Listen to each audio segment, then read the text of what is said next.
सभी को पुनः एक बार नमन, वंदन और सभी का अभिनंदन। जैसे विनय ने कहा मेरी आवाज़ दबंग है, तो बिना माइक के भी बोल सकती हूँ और मुझे आशा है सभी को मेरी आवाज़ सुन रही है। मैं मेरे से पहले जो प्रबुद्ध जन जिन्होंने भी अपना वक्तव्य रखा है जो अपनी बात कही है, मैं सभी से सहमत हूँ। उसके अलावा मैं ये कहना चाहूँगी जो तबाही हमारी हुई है उस पर ऊर्जा ना खर्च करके इस तबाही को हम कम कैसे कर सकते हैं या रोक कैसे सकते हैं, इस पे अगर हमारी ऊर्जा हम खर्च करेंगे तो मुझे लगता है हम एक समाज को नई दिशा दे सकते हैं। सिर्फ कथनी और करनी में हम कई बार फर्क कर जाते हैं। हम बड़े बड़े भाषण दे देते हैं, यहाँ पैनल पे आए हैं, बहुत सारे डिस्कशन हो जाते हैं, लेकिन जैसा निशी जी ने कहा दैनिक जीवन में हमारा इसका क्या प्रभाव पड़ता है, इस पे भी हमें ध्यान देना है।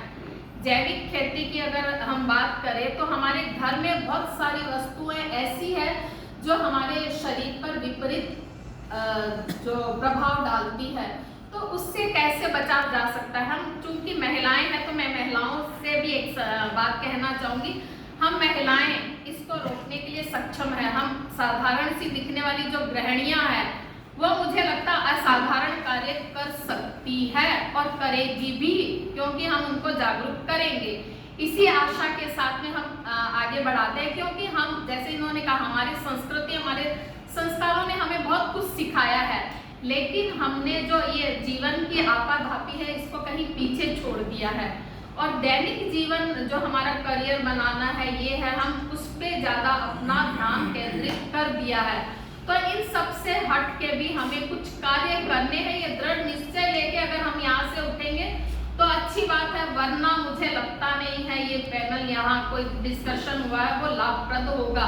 इस पे हम कोई भी सुझाव देना, एक बात मेरा और है कि हम वसुधैव कुटुंबकम, हम पूरे वसुधा को हम अपने कुटुंब की तरह मानते हैं।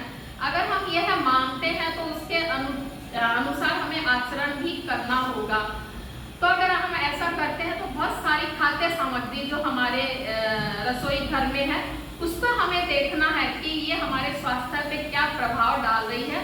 उसके अलावा जो हमारी जैसे हमारे भाई साहब बंधु वर्ग ने पहले कहा था, बंधु ने, कि जो हमारे सब्जियां हैं, फल है, उनके जो बीज है फलों के, उसको हम यहाँ वहाँ ना डाल के आसपास की बहुत सारी जमीन हमें ऐसे मिल जाएगी खाली, जिसपे हम रोक के सिर्फ वहाँ डालना नहीं है, उसकी देखभाल भी करनी है ना। बहुत सारी जगह हमारे आसपास ढूंढने पे हमें मिलेगी। जो रसोई घर से हमारे जो कचरा निकलता है उसको हम खाद्य के रूप में जो पेड़ पौधों में हम कैसे दे सकते हैं, ये हमारी जिम्मेवारी बनती है। क्या हम इस जिम्मेवारी का निर्वहन कर सकते हैं? पहले हम से नहीं, पहले मैं से शुरू करते हैं। मैंने क्या ऐसा कर